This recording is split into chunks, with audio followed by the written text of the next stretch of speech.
Finding oneself in one of North Korea's political camps means entering a system of isolation where prisoners are cut off from the world, forced into hard labor, and deprived of contact with their families for an unspecified period. Kwanliso-type camps function as places of collective punishment for alleged political offenses, in which punishments affect not only the named perpetrator but also their relatives as a result of the policy of guilt by kinship applied by the state apparatus. Accounts of former prisoners describe conditions of extreme malnutrition, forced physical exertion, and systematic repression that lead to deterioration of health and the deaths of many people without the possibility of obtaining medical assistance adequate to their needs.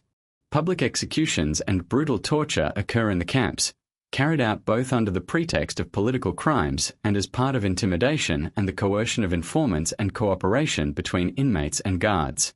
Access to information and contact with the outside world is almost non-existent, and the location and operation of some camps remain secret.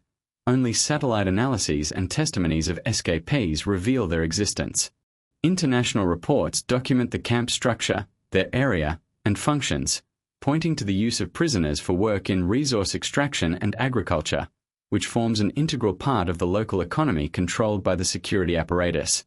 The lack of external oversight and extreme isolation enable practices that violate basic human rights, and evidence from a dozen or so witnesses creates a picture of a system functioning outside any transparency.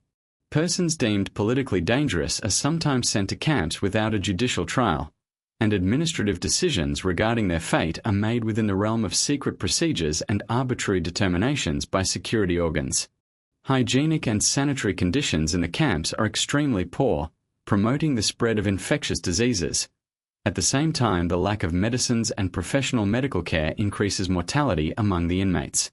Camp structures often include residential blocks, workers' barracks, mines, and cultivated fields, and watchtowers and armed patrols oversee the whole, making distance from the perimeter completely devoid of any chance of escape.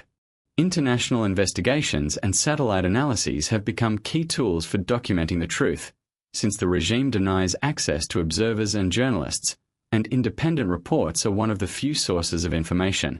Escape attempts from the camps carry extreme risk, as guards employ police forces and the surrounding terrain is often mountainous or protected by mines.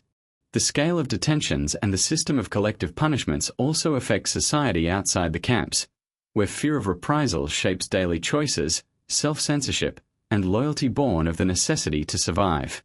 People accused of contacts with foreign media, religious practices, or attempting to cross the border are subject to particular harshness, and such offences are often treated as a threat to the state's stability and ideology. Testimonies of former prisoners also describe cases of forced labor in dangerous mining conditions, where the lack of appropriate safeguards causes frequent accidents and long-term harm to health. A report by an independent United Nations Commission described that these actions may bear the hallmarks of crimes against humanity, which gives a legal and moral dimension to accountability and to documenting victims suffering before the international community. Different camps have separate administrative functions. Some are intended for lifelong isolation, others for the shaping of cheap labor, which affects the length of the sentence and the conditions awaiting inmates upon arrival. Due to the repressive nature of the system, local authorities and guards possess almost unlimited control over the fates of prisoners. Releases or amnesties are rare, and even persons of low political culpability may be sentenced to many years of labor under conditions that violate international humanitarian law standards. As international organizations document further evidence, diplomatic pressure and calls to close the camps and provide assistance to victims increase, yet these efforts encounter political difficulties and a lack of immediate enforcement mechanisms. Being in a camp leaves psychological and physical scars, and those who manage to escape and recount their experiences speak of long-lasting traumas and the need for many years of rehabilitation and psychological support.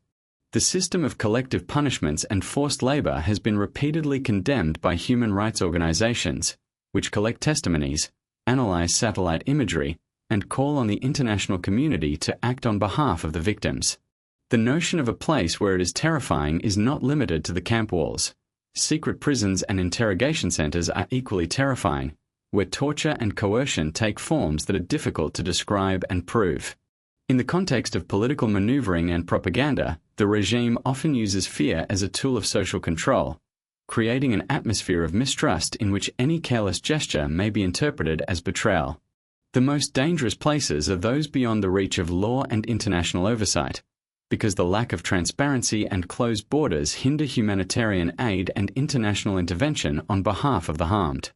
Victims and witnesses point to the falsification of statistics and the erasure of traces, which means that documentation of crimes relies mainly on personal accounts and analyses by external observers, including satellite analysts.